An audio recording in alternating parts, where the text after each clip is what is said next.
तो गाइस जैसा हमने पिछले एपिसोड में देखा था, जो किन्नान होता है वो कल्टीवेशन करने के लिए वहाँ से निकल जाता है और उसे वहाँ से जाता हुआ देखकर जो मास्टर ली होती है वो पीछे से सोच रही होती है, इस बच्चे के अंदर इतना ज़्यादा कॉन्फिडेंस आता कहाँ से है, समझ में नहीं आता। आजकल के नौजवान बच्चे कुछ ज़्यादा ही जज्बाती होते हैं। और उसके बाद हम एक घर को देखते हैं जो कि बहुत ही ज़्यादा शांत और खूबसूरत लग रहा होता है, जिसके अंदर हम देखते हैं जो किन्नान होता है वो बैठा हुआ होता है और वो अपने मन में सोच रहा होता है कि ये जो फायर एलिमेंट की ब्लड लाइन है, अगर मैंने इसको ऑब्जर्व कर लिया तो मेरी जो पावर है वो बहुत ही ज़्यादा बढ़ जाएगी। हो सकता है कि मैं सेकंड लेवल पे भी ब्रेक थ्रू कर जाऊँ।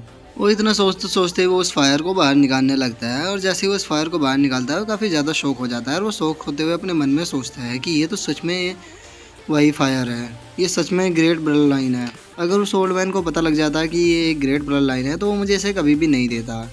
इस फायर को बाहर निकालने पर ही मुझे अपने शरीर के अंदर एनर्जी का फ्लो महसूस होने लगा है और उसके बाद वो उस फायर को एब्जॉर्ब करना स्टार्ट कर देता है। बट जैसे ही वो उस फायर को एब्जॉर्ब करता है उसके शरीर में बहुत ही ज़्यादा पेन होने लगता है और वो चिल्लाते हुए बोलता है कि ये तो बहुत ही ज़्यादा गर्म है, मुझे ऐसा लगता है कि मैं यहीं पे ही फूक जाऊंगा।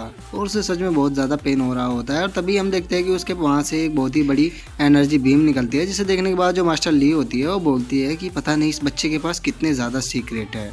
मैं जितना इस बच्चे के बारे में जान रही हूँ मैं उतना ही ज़्यादा शौक होते जा रही हूँ। इसकी जो कल्टीवेशन की स्पीड है वो नॉर्मल आदमियों से बहुत ही ज़्यादा है। इसका जो फ्यूचर है वो बहुत ही ज़्यादा ब्राइट होने वाला है। और उसके बाद हम किन्नान को देखते हैं जो कि बैठे हुए अभी भी कल्टीवेशन कर रहा होता है और वो तभी अपनी आंखें खोलता है और वो बोलता है कि सक्सेसफुली मैंने इस ब्लड लाइन को अपने अंदर एब्जॉर्ब कर लिया है, जिस कारण जो मेरा ब्रेक थ्रू है वो भी हो गया है। अब मैं डिवाइन रियलम के सेकंड स्टेज पे पहुंच चुका हूँ। तभी जो मास्टर होते हुए भी बाहर आ जाते हैं और बाहर आते हुए किन्नान से बोलते हैं, बहुत बढ़िया, तुमने सक्सेसफुली इस ब्लड लाइन को भी अपने अंदर एब्जॉर्ब कर लिया है, साथ ही जो तुम्हारा ब्रेक थ्रू है वो भी हो गया है।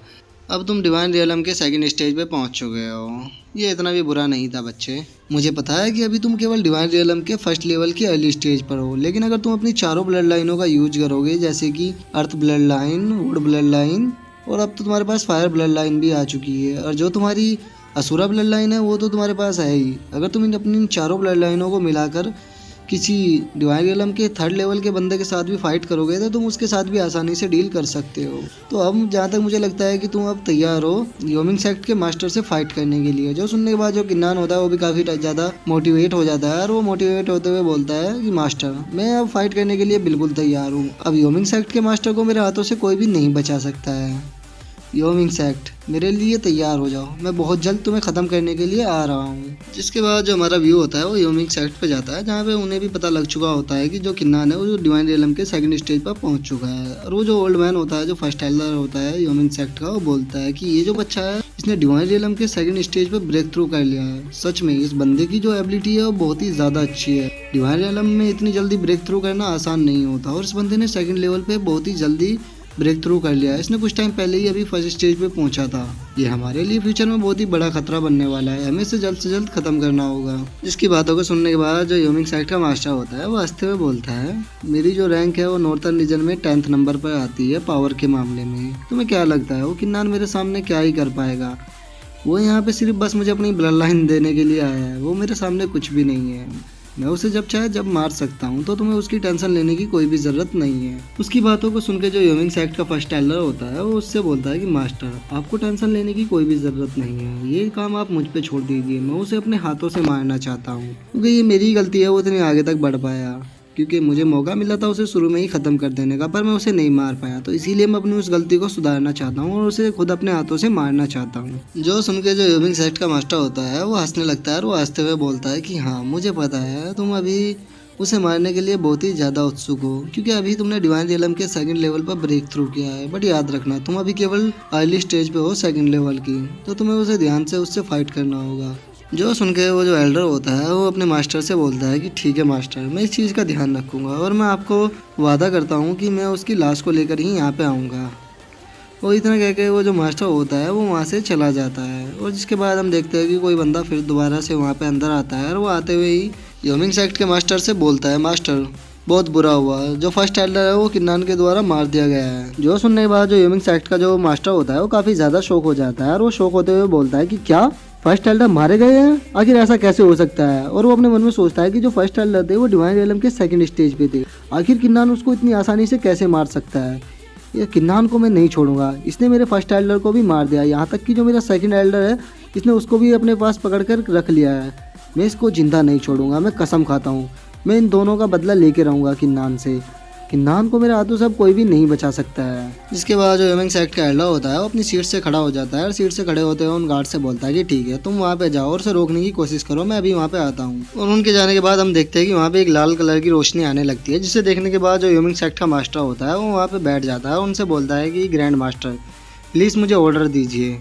तो किन्नान है उसने मेरे सेक्ट पे हमला कर दिया है, तो प्लीज़ मेरी मदद कीजिए उससे निपटने के लिए। और उसके बाद हम देखते हैं उस लाल सी रोशनी के अंदर से एक बंदा निकल के आने लगता है और ये कोई और नहीं होता, ये वही डेविल गॉड होता है जिसकी कुछ टाइम पहले किन्नान से फाइट हुई थी। इसी के कारण लोग जो है वो डेविल जोन में एंटर कर पा रहे हैं, इसीलिए जो किन्नान है वो उसको खत्म करना चाहता है ताकि इसे वो खत्म करके पूरी दुनिया में शांति बना सके। जिन्हें वहाँ पे देखने के बाद जो ह्यूमन सेक्ट का मास्टर होता है उनसे बोलता है ग्रैंड मास्टर प्लीज़ मेरी मदद कीजिए। उसकी बातों को सुनकर जो डेविल गॉड होता है वो हंसने लगता है और हंसते हुए उससे बोलता है कि जो किन्नान है उसके पास 4 एंशिएंट ब्लड लाइन है और वो चारों की चारों ब्लड लाइन मुझको चाहिए, तो तुम्हें कुछ भी करके उसको पकड़ना होगा। उसके लिए चाहे तुम्हें कुछ भी करना हो, तुम वहाँ पे जाओ और उसको पकड़ के मेरे लिए लेके आओ। मुझे उसकी चारों की चारों ब्लड लाइन चाहिए। तुमने अभी निंग को यहाँ पे पकड़ रखा है, तो इसीलिए मैं उसके पास जा रहा हूँ उसकी ब्लड लाइन को लेने के लिए।